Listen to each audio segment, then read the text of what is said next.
There is a kind of silence that doesn't scream or beg. It doesn't plead to be noticed. It simply lingers, like perfume left behind in a room he can't stop walking into, long after you've walked away. It's not the silence of absence. It's the echo of a woman who remembered her worth. A woman who no longer shouts to be heard, because her energy whispers louder than her words ever could. Have you ever felt it? That moment when you stop chasing, and suddenly, the one who once ran starts looking over his shoulder, not because of tricks or revenge, but because the very essence of who you are has shifted without warning. He doesn't know why his thoughts return to you when he least expects it. He doesn't know why her voice doesn't soothe him like yours did. And he certainly doesn't know why he keeps dreaming of the woman he left behind, but now can't seem to reach. This is not manipulation, it's magnetism, and it begins the moment you choose yourself. Carl Jung once said, "What you resist persists, but what you become conscious of, you can transform." So today, we're not talking about getting him back. We're talking about becoming the kind of woman who no longer needs to be chosen, because she already chose herself. And in doing so, she becomes unforgettable. Pause for a moment. If these words speak to something inside you, type "I feel this" in the comments. You are not alone. There is a moment after heartbreak that feels like standing at the edge of a quiet ocean.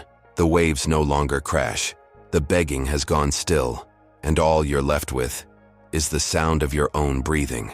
This is where the transformation begins, not in the noise but in the stillness. When you stop asking why he left and start asking, "Why did I stay so long?" When you stop looking for answers in his silence and start listening to your own, you're not imagining it. Something inside you has shifted. Something ancient, something wise, something that says, no more. No more explaining your worth. No more shrinking to fit inside the smallness of his attention. No more begging for crumbs when you once served banquets of your soul. And here's the secret no one tells you. The very moment you stop needing him, he begins to feel that need within himself. Because energy doesn't lie. And the woman who once circled his orbit is no longer revolving around him. She's now standing at the center of her own galaxy. And suddenly, he notices the quiet. He checks his phone more often. He wonders if you're okay, even if he's too proud to ask. Even if he's with someone else, he'll feel it. That strange emptiness where your presence used to live. Not because you're playing a game, but because your soul finally said, enough. Have you ever felt this shift inside you, like your heart went quiet, but stronger? If so, write "This is me" in the comments.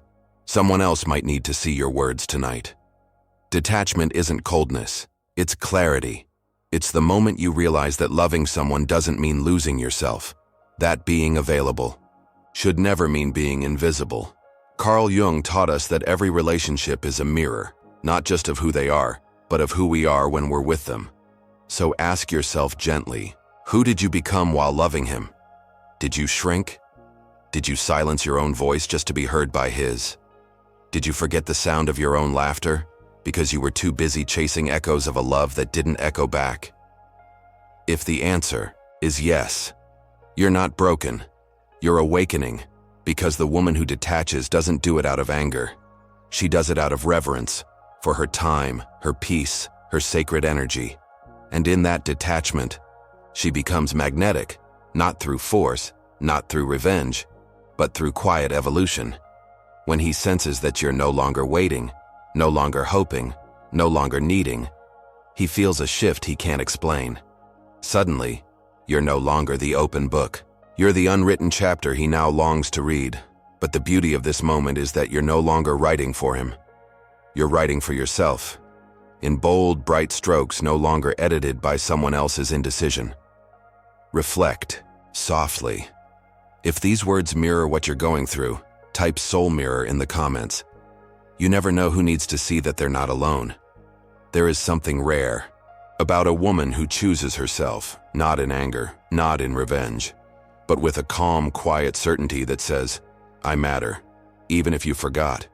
Carl Jung believed that when we withdraw our projections, we begin to reclaim the lost pieces of ourselves. And that's what you're doing now. calling your soul back from the places you left it. Every text you didn't send, every call you didn't return, every update you didn't check, became a prayer whispered inward. I choose peace over proving myself.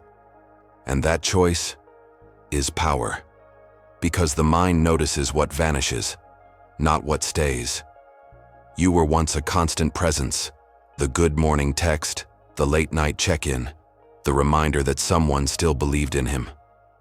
But now there's a stillness, and into that stillness his thoughts begin to echo with questions. Why is she silent? Has she moved on? Did she finally stop waiting? He may not say it out loud. He might be with someone else. But none of that quiets the mind when a presence that once felt certain suddenly becomes unavailable. And it's not because you're pretending. It's because you're finally becoming.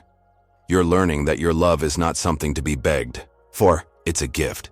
And not everyone is worthy to unwrap it. If someone ever made you feel invisible, only to notice your absence later, write, I remember who I am, in the comments. You're reclaiming more than love.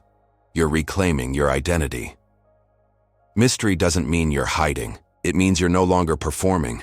There is something profoundly magnetic about a woman who no longer explains herself, no longer posts for validation, no longer fills in the silence with reasons or regrets. Jung once said, until you make the unconscious conscious, it will direct your life and you will call it fate. And that includes the unconscious habit of reaching out just to feel wanted, of speaking first so the silence won't hurt, of giving more just to keep something alive that's already let you go. But the moment you stop, the moment you breathe into the quiet without trying to fix it, something ancient begins to heal. You stop begging for answers and start becoming the question. You stop being predictable and start becoming poetry, not because you changed yourself for him, but because you remembered yourself for you. He doesn't miss your messages. He misses who he was when you believed in him. He doesn't miss your photos. He misses the way your energy lit up the room before he knew what he was losing, because when someone is used to your presence, your sudden absence becomes unbearable. And that's not cruelty, it's consequence. Not a punishment, but a reflection. Your silence becomes a mirror, not of what you did wrong, but of everything he didn't see while you were still there. Has your silence ever been louder than your words? If this speaks to your experience, let it be known with just a caution in the comments. Sometimes quiet stories still need to be heard. There comes a day when you no longer cry over the silence. You sit with it. You drink your coffee slower. You walk without checking your phone. And somewhere between the inhale and the exhale, you realize something sacred. You no longer want him back. You want you back. The version of you that used to laugh so easily. The girl who once danced barefoot in the kitchen without wondering if someone was watching. The woman who had dreams before she made him hers. This is what Carl Jung called individuation, the process of returning to wholeness, of becoming who you were always meant to be, before the world taught you to fracture yourself in exchange for someone else's love. You're not rebuilding for attention. You're not glowing up to make him jealous. You're healing, because your soul whispered, we don't belong in this place of waiting anymore. Every time you choose peace over panic, growth over gossip, stillness over searching, you're rewriting your story. You're becoming the woman who no longer texts paragraphs to explain her pain. She simply walks away, and her absence does all the speaking. And if he returns, he won't find the same version of you he left.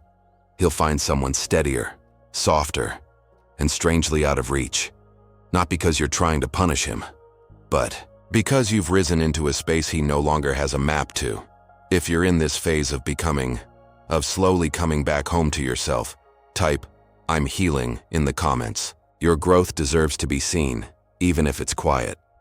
There's a sacred power in becoming the version of yourself you used to postpone for love. The one who doesn't check if he watched your story, because she's too busy writing a new one.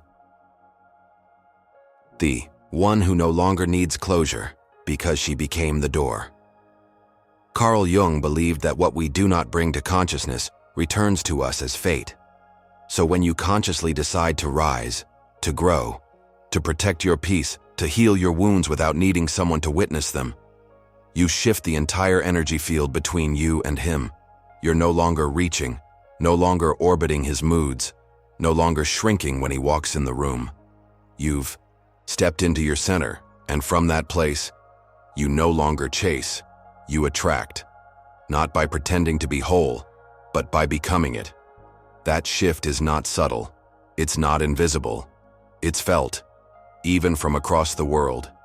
Even if he's with someone else, even if months have passed, even if he swore he'd moved on, he'll feel it when he's lying next to someone and your name echoes in his mind without invitation.